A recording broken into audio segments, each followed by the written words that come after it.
Let's do a round of top stocks. Top stocks, catching rapid my fire. eye. Yeah, let's do the smattering. Coming at you. Awesome. Yeah, so I went through all of the large cap, mid cap, small cap, best and worst reports, just hunting for stocks where I felt like, okay, I can come up with a story, a reason, a thesis for wanting to own them long, and there's an interesting chart formation that would help me, because again, I like to use the story first and then use the charts for helping me with entry and exit points. So I'm going to bring up my my charting service here, and I'll pull up the first stock, and it's going to be in a hot group that we've talked about for months, the energy sector, and it's National Energy Services Reunited, NESR. And this company, Joe, is an energy services provider focusing on the Middle East and North Africa. So think about, okay, think of it this way. It's a service provider to OPEC. Okay. So if anybody who has been following commodity prices, inflation, talking about mid-cycle stocks like we have it for a long time, oil crossed $70 a barrel earlier this week. And the International Energy Association, they now think that we are going to reach post-pandemic oil consumption levels late next year, where previously they thought it would take until 2023. So globally, the economies are heating up. Inflation is heating up. That's why we're seeing oil prices rise, because demand is so strong. But you still have a lot of producers who are dragging their feet on ramping up their production because they don't want to kill the golden goose. They want to find that sweet spot between, okay, I want to keep demand high enough where I'm going to be able to get the price, but I also want to be able to start to increase my production a little bit so I'm capturing more barrels, that price across more barrels. To me, that is a sweet spot for energy service companies like NESR, because it means that, okay, slowly but surely, and then much more rapidly as everybody starts to race one another to increase production, you're going to see increased demand for these providers that are serving these companies. Like, again, this one serves the Middle East. So Joe, what is the theory here? The theory is OPEC going to keep its foot on the brake on production forever? Or is it more likely that OPEC is going to start to see these high oil prices and think, I can twist that spigot a little bit more and maybe get a couple more barrels out into the market at that high price? And if you agree with me that it's likely they're going to twist the spigot, then I think that means that NESR is a stock that could see its revenue and its earnings grow.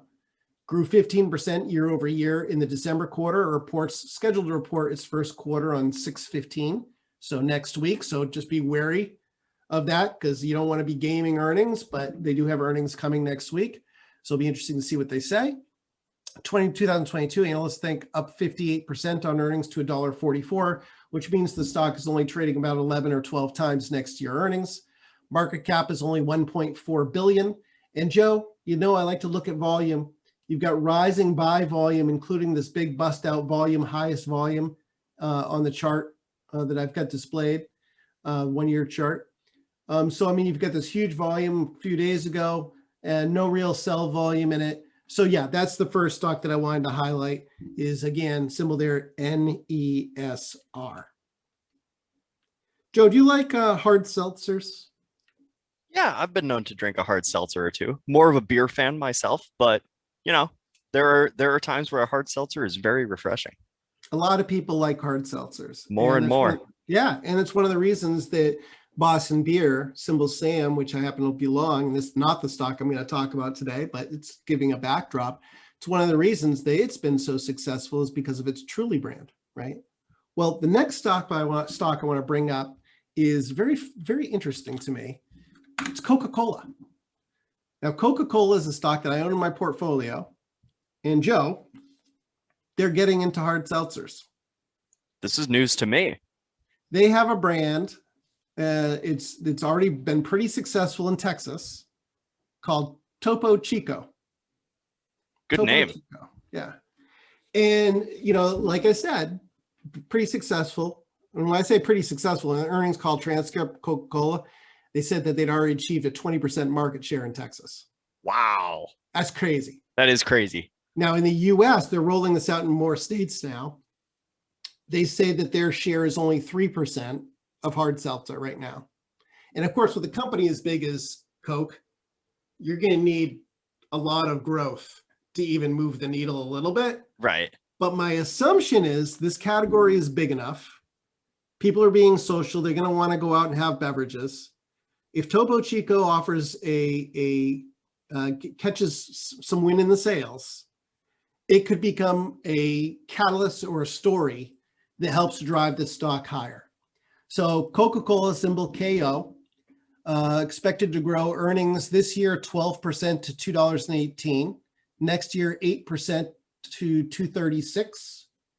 Revenue up 5% in the most recent quarter. Joe, why do you have a guess on why I think 5% revenue growth for Coca-Cola in Q1 is pretty darn good? My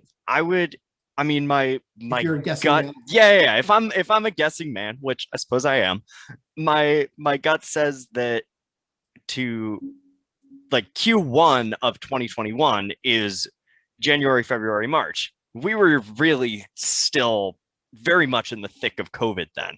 And so my instinct tells me 5% revenue growth in the food and beverage climate, if you will, that was the first 3 months of this year were not all that much different from the first 3 months of last year. Maybe a little bit, because I guess we were just getting into that COVID decline in March. But I think that if you were to look at like restaurant volume, like in 2020 it was going like this in the first 3 quarters, and in 2021 it was basically the opposite. So I would guess they're about the same. Exactly. So that's what I'm looking at. I'm looking at and saying, okay, you were starting to see the drop off in fountain drink sales in probably late in the first quarter of 2020. And then of course, all the restaurants were closing in Q2 and Q3, right? So really, really depressing the revenue. And if you look back at the June 30th quarter for Coca-Cola last year, its revenue was down 28% year over year. So it just goes to show you how steep the drop off is, but it also shows you how much this company can benefit from restaurants reopening. For their sales to have fallen 28%, largely because of the closure of restaurants. Well, guess what? Now that restaurants are opening again, I think that's going to be a bullish tailwind for Coca-Cola. So there's 2 arguments I make there on the thesis: the Topo Chico argument and also the reopening of restaurants. All right, back over to energy again. I'm gonna butcher this one, Joe. I'd go with Cheniere. Cheniere? That's the high school French student in me. Yeah, it's a Louisiana company, right? I think so. Yep, that makes sense. Actually, Texas headquartered, but they have operations in Louisiana. Cheniere Energy Partners, and they're big into LNG. So liquefied natural gas. So they're buying natural gas from shale producers. They're making it cold, liquefying it, and putting it on boats and shipping it all over the world. And I guess the assumption here is that if you have strong prices for natural gas, you're going to have big demand overseas to import from places that have lots of natural gas, like we do here in the United States. And LNG is more expensive, but again, becomes a lot more to parity versus other areas around the world when prices are skyrocketing in those other parts of the world. So I think that this is an interesting play in a few different ways, Joe, because you've got the potential for increased demand from LNG. Most of their revenue comes from contracts where either pay or go, but whatever, it's a contract, so you have some sort of revenue clarity into it. But they do save aside some amount of their supply that they can price in the market. So they'll see some spot pricing benefit. This company pays a 6% dividend yield. So, you've got a situation where, okay, demand could be better, pricing is stronger, maybe you get a little bit more supply running through the system, and I get a benefit of a dividend. So CQP and a nice chart set up for those people who are watching on the YouTube video or listening at home, again, another situation where you've got a channel, stock has been trading sideways, kind of in the middle of the channel. If it gets above 45, it's a breakout. It could pull back to 40 and still be within its channel. So maybe if you get a down day, 2, 3, I like to go 3 or 5% down days, that might be worth buying. So CQP is the symbol there. Next one's going to be much more widely known, Joe. I'm not sure if you own this. I do. PayPal, PYPL. I don't own it at the moment. It's been on a watch list ever since I opened an account, though. And it's bounced around a lot. I think we talked about it in the show once before, where it had a big breakout in the January, February period, and then the whole market rolled over, took this one down with it. It's been going sideways pretty much since mid-February. Well, now it seems to be digesting that move and starting to re-exert itself. 31% year-over-year growth in the first quarter.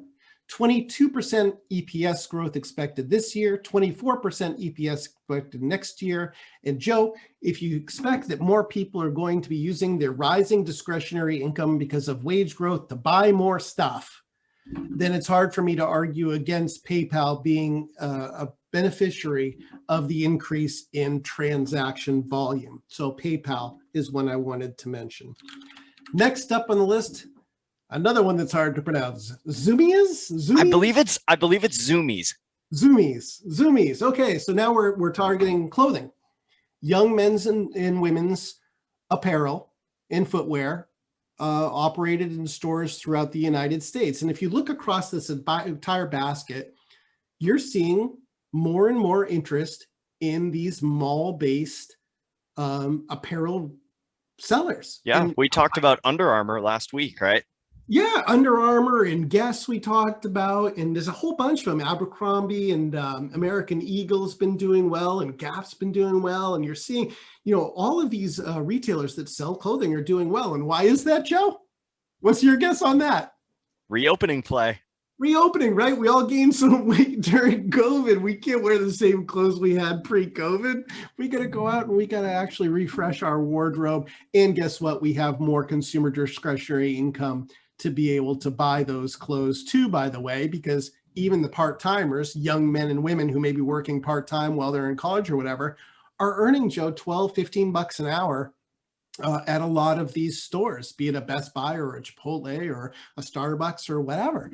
So again, companies growing 46% earnings growth expected in fiscal 2022 to $4.37, which means it's trading about 11 times 2022 estimates. Revenue, Joe, year over year, up 103%. Obviously a huge beneficiary of stores having closed or significantly limiting the amount of people into them, now reopening a little bit and allowing more people into the stores. Yeah, great news for retail. All right, next up, McKesson, symbol MCK. McKesson, and you may actually have seen vans or small trucks driving around your neighborhoods. They are kind of like think of them as a supplier to healthcare companies, a supplier to pharmacies, a supplier to healthcare companies. Basically anything that hospitals and pharmacies would need to buy, they can get through McKesson, right? So this company has been theoretically a beneficiary a little bit from COVID-inspired demand.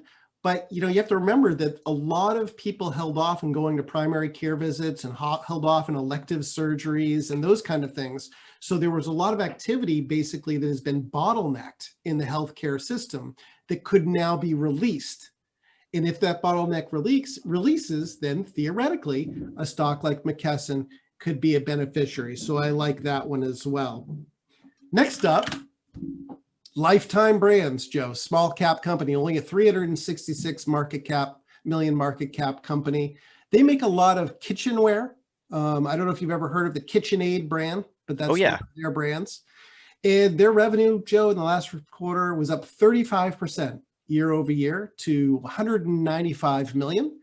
And they used the COVID shutdown and declining demand as an opportunity, a lot of companies did, to get rid of some of the excess spending they have in their organization. So margins typically, people, when you come out of a recessionary period or a period of declining demand, a lot of these companies will get rid of excess costs, and that makes their margins expand when the revenue comes back. So your run rate margin could be higher than it was pre-pandemic because of those cost restructurings. So I think, again, Joe, this is a people have more money in their pockets. They're buying more homes, and they're probably upgrading some of the things that they're using in their kitchen. So symbol there is LCUT. Getting a little bit of rapid fire here because I know we're going long. Salesforce.com is a name that more people may be familiar with in the technology space, especially if they work for a business in the sales organization. It's basically customer relationship management software, and they are the Goliath. So if you're selling to a business, and you get to keep track of who your prospects are, and you need to know how your current clients are buying and selling, and you need to stay in touch with them. You need to manage those relationships. Likely this is the software you're using to do this. They are acquiring Slack, symbol WORK. And I mean, it's just a big company operating in the cloud software company. And Joe, it's really been going sideways since December. And I think there's a good opportunity here because you're back above the 200-day moving average. The 50-day and the 21-day moving average are curling up and could cross over. You don't have the volume yet that I like to see, Joe. So I want to see some more volume come in, but I think we could get it. And you're talking about double-digit top and bottom line growth. So if you haven't owned Salesforce yet in your portfolio, and I consider it to be a core technology name that you would want to have in a diversified portfolio, then this might not be a bad place to step up and take a swing at picking up some shares. And then Joe, the very last stock for our smattering, our top ideas this week is NetEase. Symbol there is NTES. And this comes out of our best and worst ADRs report, which we put out every week, free link below. And NetEase is, basically they're a platform, big Asia, targeting Asia, Chinese interactive online gaming community that allows portable and wireless value-added services. So basically they are enabling people primarily in Asia to be able to entertain themselves online. And revenue in the most recent quarter was up 30% year over year to 3.1 billion.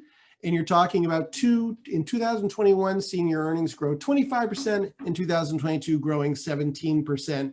And Joe, you've pulled right back to that 21-day moving average. And I like it when stocks rally on nice big volume, and then they kind of go sideways or down on kind of average or below volume.